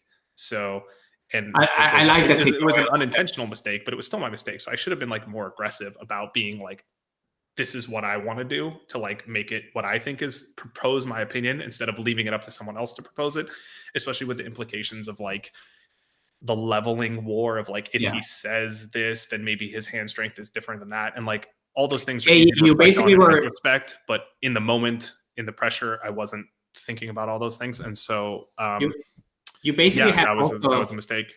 Yeah, I think it's a very good takeaway, I think, from your end, because it's, again, emotion versus rational. You are totally in your rational head and saying, all right, what if he has a bluff now? Because like the Wolf had like ace 10 offsuit. Like if he had ace king, like what the fuck? Like he can just say, it's 15, it's 20, whatever. It's like a reasonable, like ace king is not even a value jam. It's like basically queens plus or kings plus or whatever. But I didn't say like the stack size exactly. But then as soon as you don't have your main bluff, which is ace king, maybe some ace queen suited, maybe ace five suited, whatever, but you have ace 10 offsuit. And it's like, okay, you kind of are inhibited in what you want to say. And obviously that was very clear that he was weak. But then what I thought was it's you were more in your rational head and trying to reason with this. But if you said it like looking from an emotional perspective, it's like, how about I take this freaking 5K chip off and then it's all good. Yeah, would you agree to that? And if he says, then all right, like this is all you can do. But then also I would agree that this can be turned against you again. I mean, anything that you do can be turned against you in some way. Yeah, totally. So, but like, how about neither here nor there? Like, it's more about just trying to find the fair solution, and then you can't be responsible for how people think or what they interpret. But then picking up on his emotion is like, oh, he did not know I had this much chips. It was a little bit behind it. So how about I take this one off? Would you feel good about that? And if he says, well, whatever. So, if he then says no, then it's okay. I leave it on the table and I make my decision. And maybe you fold it, whatever. Yeah. But I think putting it out there and saying that would have been something that I wish I was more forward about and did, instead of leaving the option up to him to like say that. Like I was in the spot where if he would have said that, I would have agreed. Yeah, but like I said, I think I should have been more like, hey, let's try this, to not put him in the spot to have to say something. Or also because I was the one that made a mistake, I should say something that maybe makes the situation even better. And so I wish I did that. Yeah, I mean, the ironic thing is about everything is that if you actually took the chip off, you would have had a snap call even with ace jack suited. That's the ironic thing about it all, is that actually the jam was going to be worse against a smaller stack size with his hand than against a larger stack size. But then Yeah, with like the whole situation, he has more fold Yeah. equity if we leave the money on, because Yeah. there's more chance that I fold getting a worse price. Yeah. So there's all sorts of levels in it, but that's really neither here nor there. Like even if he had aces or whatever, Yeah, like it could have been. it's not really here nor there. It's more just about how you can find something that is, you know, get out, like within a difficult situation, you find what is the least bad option, you know. And then that that's was what it's about. The takeaways from what led up to that, like with people in the end, is I also wouldn't know like what people want to hear. Like I think what people want to hear emotionally is just a 30 seconds, 1 minute apology. Yeah, I've thought about that many times. And I think even though you might not think it's fair to do that, sometimes you have to step over that and still do that. There was definitely some ego involved in that too, and that would have been probably a better approach too. Yeah, I mean, I would have had a hard time as well, like apologizing for everything, because it wasn't your only fault. Like he did some stuff and whatever. But yeah, I think that's what people want to hear, even though it's not. I think the whole situation was made like really big, even though it wasn't. Like it was a minor thing. I think it was not like, yeah, the amount of money that you guys play for was like that. That's a problem also with the emotions again of people. To them, it seems like a lot of money. To you, yeah, it's. Well, of course, you're not going to give like money back afterwards. It's just totally ridiculous. Like if he won the hand, he would have been happy, and everyone would have celebrated, him included, whatever.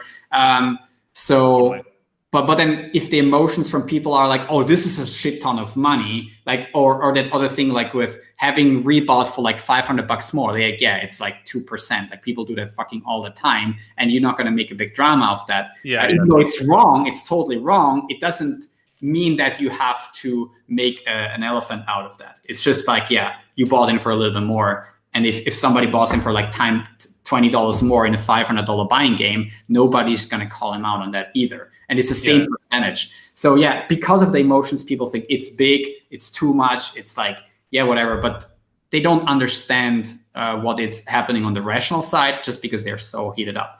And they want to take a side. And you don't hear about all the other people who thought it was actually not that big of a deal, because you only hear the loud people. That's also true. Yeah. It was very tough to deal with, just like being, like I said, I'm very like, try to be friends with everyone. I like to be like fit, like I don't want to say fit in, because I'm not confrontation. Yeah, you don't want to have confront. I'm insecure about expressing my thoughts or like anything like that, or just being someone that people like disagree with or whatever. But like definitely when it comes to confrontation, I don't like that at all. So like that was really hard for me. Like people very like angry and mad and like very hateful like speech and things, like calling you names and like attacking you personally and stuff. That was like very hard to deal with for me. But what do you have to dealt with before either? So I think I grew a lot out of that experience as well, and just learned a lot from that. So that was also a unique like growth opportunity for me too. And sometimes like the things that are, you know, the harder things to deal with in life end up strengthening you as a character more than the things that are easy with. So it's like it's one of those things that like rationally I wouldn't say like, oh, I wish this happens to me, but at the same time I'm also like always look at the things positive out of it and like look what I've like learned and how I've grown from that experience and stuff like that. So that's an interesting takeaway personally as well. But I think some of the things brought upon it, like you said, if I just like responded to the overall situation differently, I might not have brought as much of that upon myself as well. So like I think that's something I've learned as well too. Like if I just kind of took the less ego road and just said like a 30-second video, like I think I could have diminished a lot of the attacks on that sort of thing as well. So you live and learn, and it's part of life. Yeah, I think it's part of it. And, you know, as I said, like, yeah, probably straight up like short apology and then just not make it, because I think a lot of people, they've become even more heated just by their own insecurities. Like when you look at the hate that is out there on your video, you have to understand where it's emotionally rooted from. And it comes from mostly own insecurities of these people.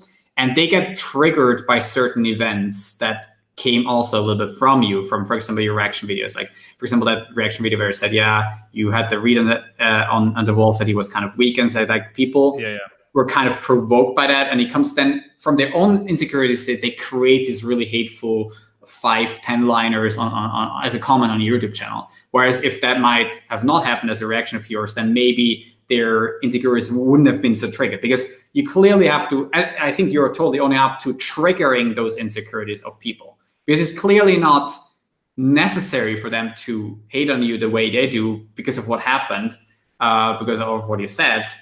It just tells so much more about themselves than about you. But nevertheless, the fact that it does happen has to do something with you, triggering that sort of behavior. Yeah, and I that was another thing I'm not proud of either.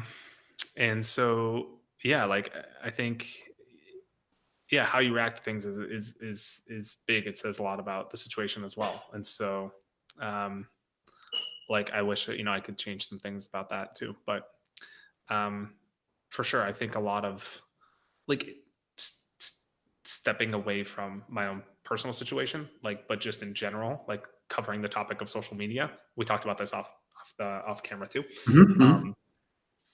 Again, not related to me or this video in particular, but like just in general, like a lot of the negative comments around social media, like people bringing others down, is like just, I feel like not about the piece of content or the person, but about people that are leaving the comments. And that's, social media is like, it's an immediate way to get, attention about something too, when you, or like to express something that, you might not do in person when you're with someone, right? Like that's not, social media does not represent how, human reactions actually happen. Like if you watch a TV show or you have a reaction with someone or talk to someone, it's not like representative of how interactions go on social media. But Twitter especially, it's like you see this all the time in politics, when people have like interactions or like debates on things. Like it's the conversation. I guess my problem with it is the conversation leaves kindness behind very quickly, and it goes towards like personal attacks. And instead of attacks on ideas or actions, it's attacks on like the person themselves and their character. And that's like, I think it's just, those things are harsh, where it's like you see that all the time, where like there's just like name calling and like unproductive things that are happening all the time. And like I think constructive criticism is very important. I think healthy disagreement's important. I think seeking the truth is important. But I think, it's like, it's a shame that like a lot of it is just like completely unproductive, off the spectrum of just negative and unproductive comments and stuff like that. And you see that a lot on social. You have, I'm sure you have this too as an influencer. Like you just see people that, Yeah, I mean, it's mostly going to be on my channel. It's still mostly about like poker ability. Yeah, for sure. But like you say something about a hand, and it's like, you're an idiot. Don't listen to this person. They don't know anything. Yeah. I mean, that's mostly like, of course it gets very, like it's about poker skill, and it gets really insulting very quickly. And people get defensive about a lot of things too. Yeah. And I think, as I say, it's just, people having unfiltered thoughts, just putting them out there. And it's just like, okay, because it's Twitter. It's just unfiltered, but it's okay.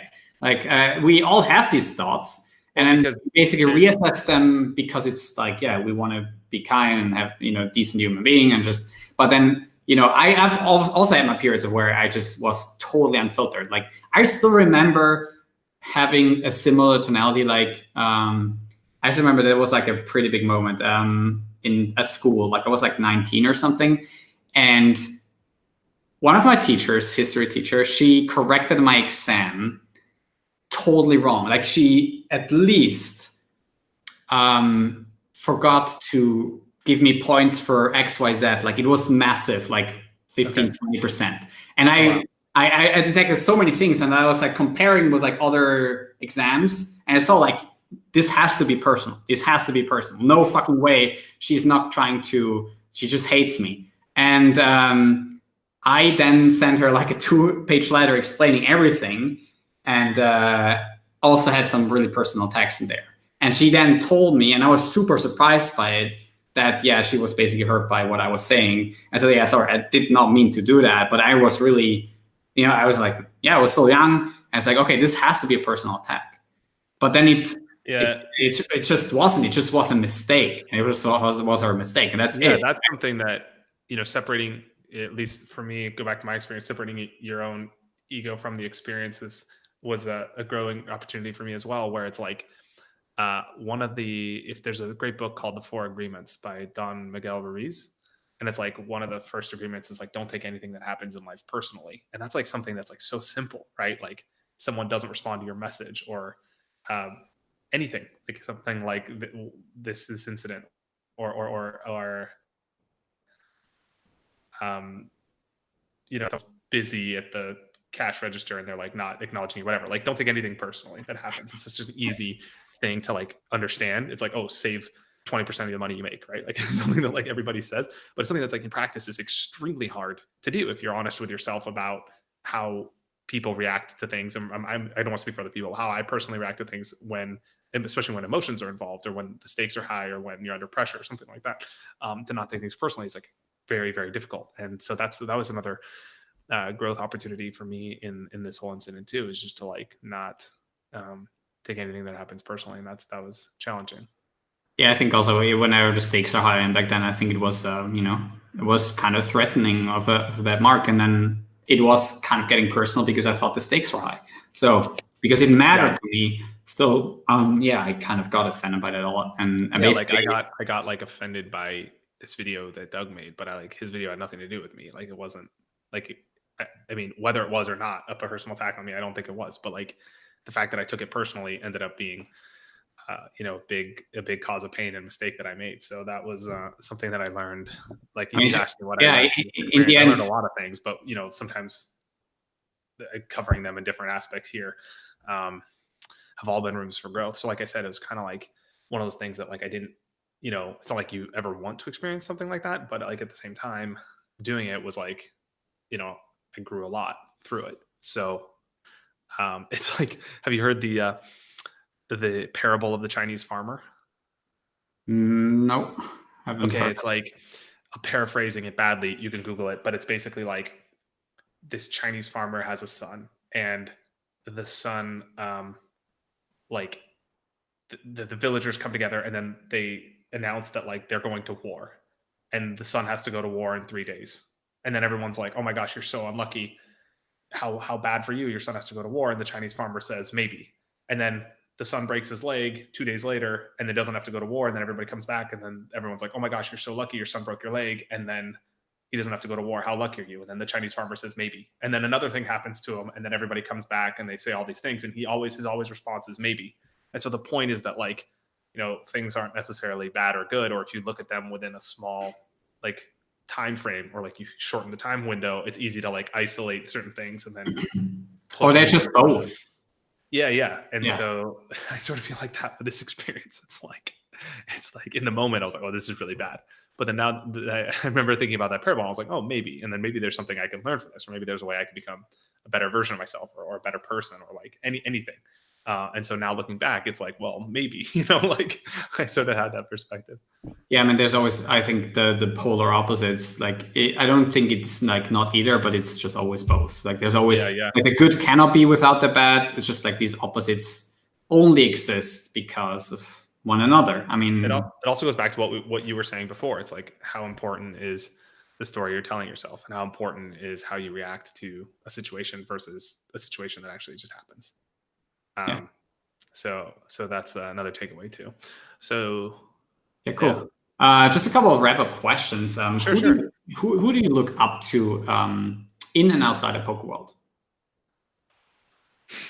Or I mean, I maybe look up to is like a phrasing, but just like who do you respect a lot in poker, or who do you still? I mean, outside of poker, I guess look up to, or that's a hard question. Like I'm, so like the first people I guess come to mind are like parents and like wife and like close family, like the people that I spend a lot of time with, because they all have amazing qualities in them that I try and emulate.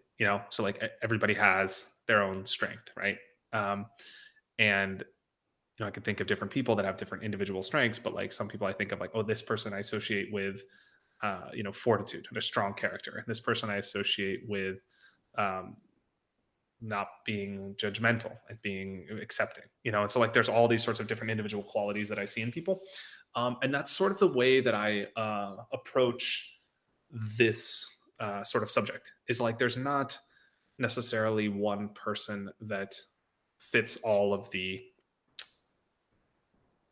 bill, because that's not how humans are. We're all imperfect, and everybody has strengths and everybody has weaknesses. So there's certain things that I really admire in certain people. We talked about Elon Musk. I really admire his commitment to a purpose bigger than himself.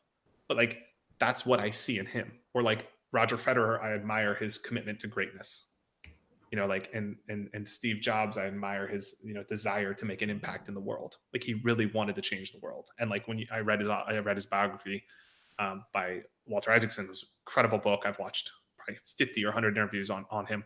And that's how I get with people. I get very obsessed with them for a period of time, because I try to understand deeply how they see the world and what motivated them. And then like, what are the strengths in that person that I can then, try and be inspired by in my own life. So when I think of Steve Jobs, or I see something he's done, or I look at my iPhone, I think of that and I'm like, wow, like one person can change the world. And that's incredibly inspiring to me. But like, is Steve Jobs my ultimate role model? No. I mean, he made mistakes. He neglected his daughter, for example. Like, but everybody's like that. Like, everybody has maybe not those extreme polar things, like some like a character like Steve, but everybody has things where like there's not everything you can admire about them, and then there's not everything that you can dislike about them. And so everybody in the world has something that you can find something that they do great. Yeah, you only have 24 hours a day. Like, everyone is just human. Yeah, and then like everybody has something that you can learn from. And that's something that I've been trying to implement lately, and like trying to really understand, especially around people that I like so-called look up to or follow their content or like observe. It's like, what are the things that make them inspiring or great or good people or whatever it is. And then, so I try and find like qualities in everyone. So I would say like I have things in a lot of different people, and that's kind of representative of like how I am as a person. Like, I have different aspects of different people that I'm like pick off the shelf, and then I'm kind of like a gecko, and I just try to make my own little thing. But yeah, that's kind of how I approach it. So I get obsessed with, like, not obsessed, but I get like immersed in a character for a little period of time, and then I kind of really feel like I deeply understand them, and then I kind of like move on to someone else. Sure. I mean, that's a good answer. And what would you tell your younger self, like 10 years ago, like or 15 exactly? It's a great question. I would tell myself a lot of things. It depends on like what aspect. So like, there are certain situations where like maybe I was in one situation where I'd be like, don't jump in that big game. Or for sure, like the most maybe ego related. How about this? The most practical advice I would tell myself. I'll try and go about this a few ways. The most practical advice I would tell myself is save more money and be more conservative. And like, that's something that I think I did really well starting when I met my wife when I was like 25, but I started making a lot of money when I was 18. And I think that like overall arch is like one of the biggest perspectives I try to instill on young people, is just the value of compounded interest, and like how if you start saving at 18 and someone starts saving at 40 and you're both 65, and the person that is 40 saves like 4 times as much, you'll be like better off because you started earlier. And like, that whole idea of compounded interest, it was Einstein's favorite thing, was just not something that I like completely respected as someone that was young, because I felt invincible and on top of the world. And I made, $1 million when I was 18. I'm like, I want to make 10 million. I don't care.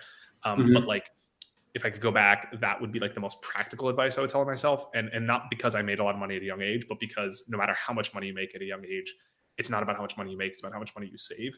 And giving yourself options when you're older is like one of the most, I think, important things in life, because there's going to be a period where you might change your mind or want to do something different or have more responsibilities. And if you start at 18, when you start making money, and when you're 35, then you have, a family and kids, and you want to move and do something else. If you commit to 17 years of disciplined financials, you can really put yourself in a spot to do anything you want in life.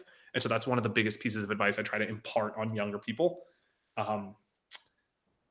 There's a great resource about this called Mr. Money Mustache, about this guy that's like retired at 35, making like, I don't want to say like a completely normal salary, like a decent salary, but like a salary that you would think like there's no way he can retire till 60, you know, like a standard American salary, like basically retired in like 15 years or something like that, through just being smarter about money. And so now I treat it a lot like a game, and I try and be efficient with money. And so I have like a lot bigger of a respect for it. I feel like in poker, something that's easy to lose, especially my personal journey of going on $1 million upswing, $1 million downswing at 18 or 19 or 20, it was like complete insensitivity towards caring about large sums of money that were relatively small, right? Like $500 or $1,000 is like, who cares? You know, it's like nothing in the face of the mountain I just punted away. But now it's more about like the individual value of an item. So for example, if an avocado costs $4, I'm like, okay, that's not a good ROI because it should cost $2. So it's like more about individualizing certain things and like compartmentalizing and then treating each thing like a way to be the most efficient, and treating money like a game. That really has helped me like just be really, really efficient with my life. And that's like a very rewarding feeling, to know that I'm like channeling money towards things that are meaningful, and like even you can save all that money and give it to charity. You know, and so that's like, you know, really meaningful, as opposed to just punting it on things that are hedonistic and not useful. So that's like probably like the practical advice I'd give myself. There's a lot of other advices I'd give myself. Obviously, like be more patient.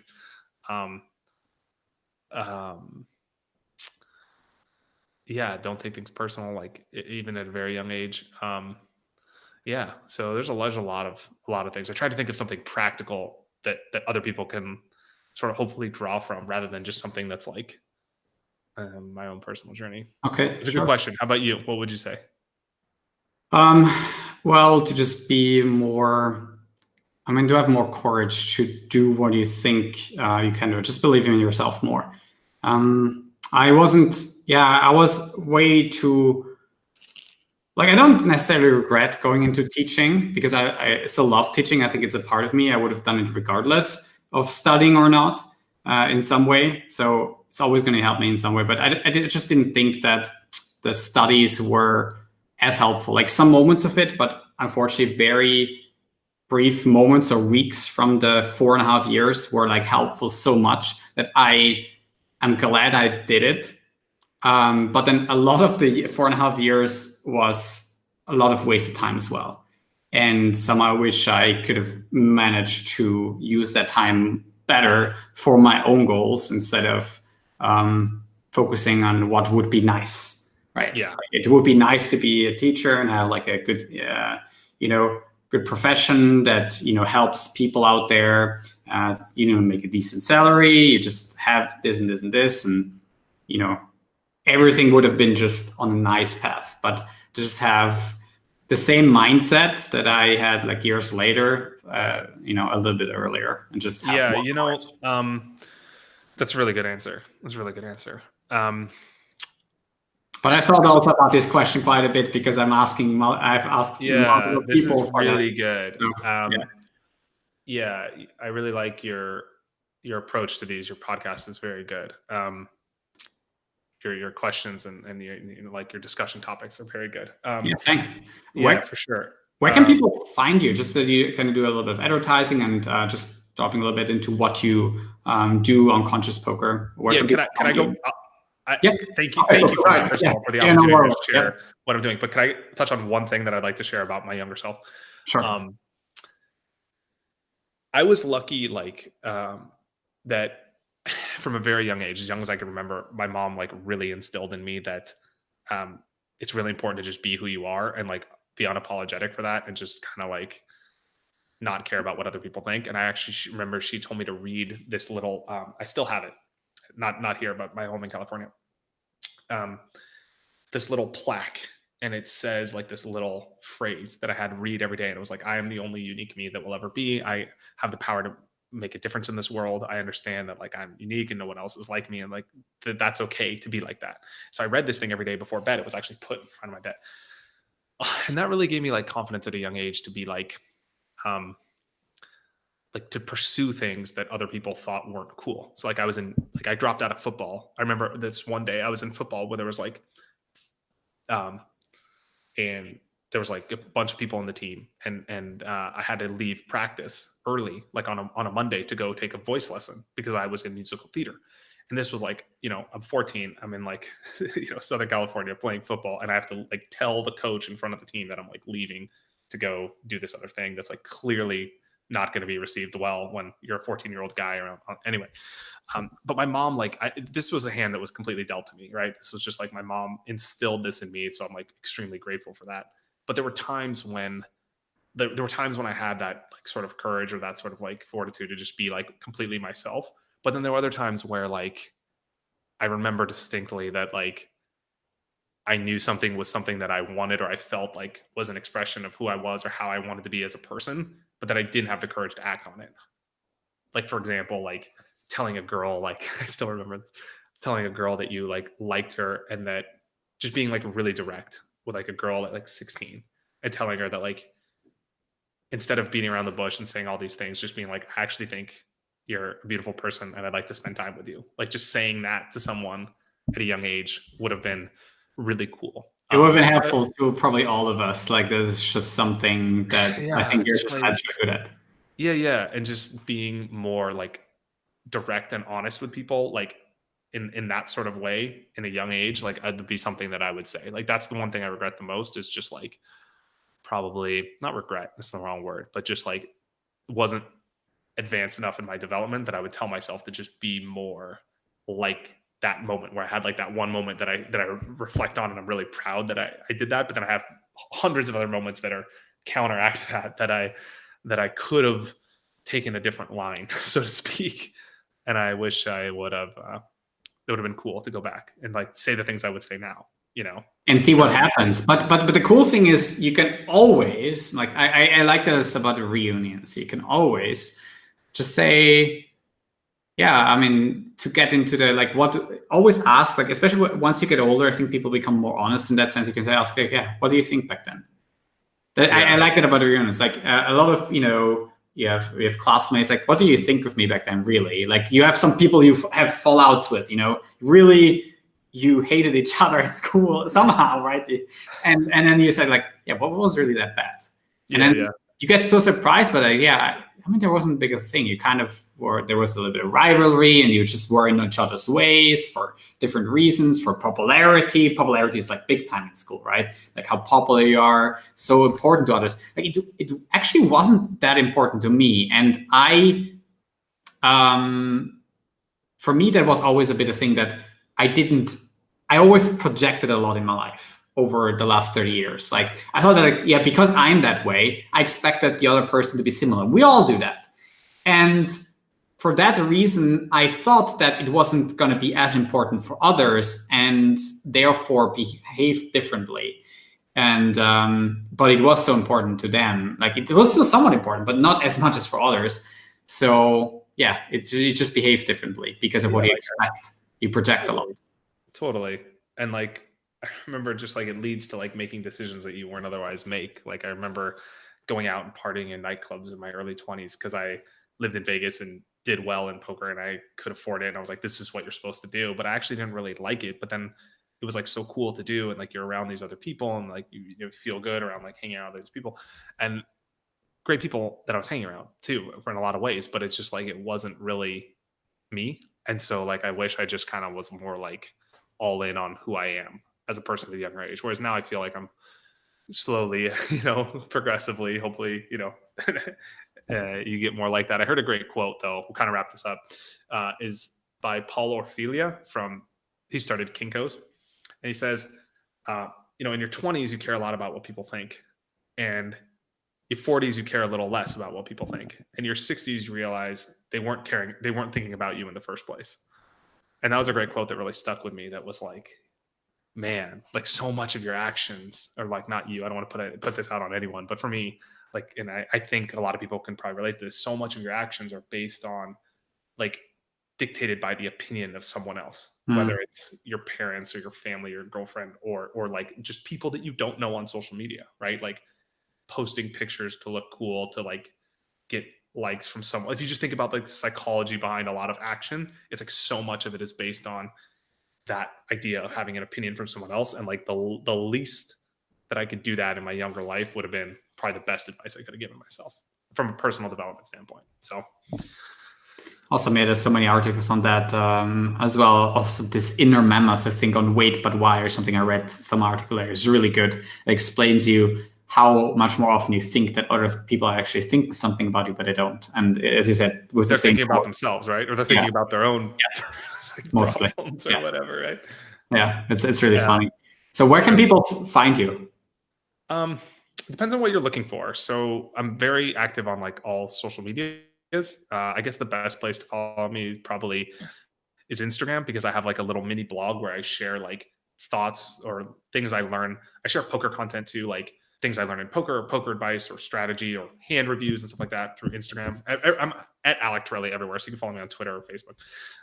Obviously YouTube, but you're probably already here. So, and then if you want like poker strategy and content, like you actually want to improve your poker game, follow at Conscious Poker or consciouspodker.com. And we have like, free blogs and videos and content. You can enter your email and download like a lot of free useful content that we've created to help people improve at poker. And we have, a membership program that's a monthly program where there's like group coaching with me. There's like a private community on Facebook where people can have questions and me and another coach are responding every day. There's new videos every week. There's courses in there. There's 80 or 90 videos growing every week in the membership. So there's like, access to that if you actually want to improve at poker strategy.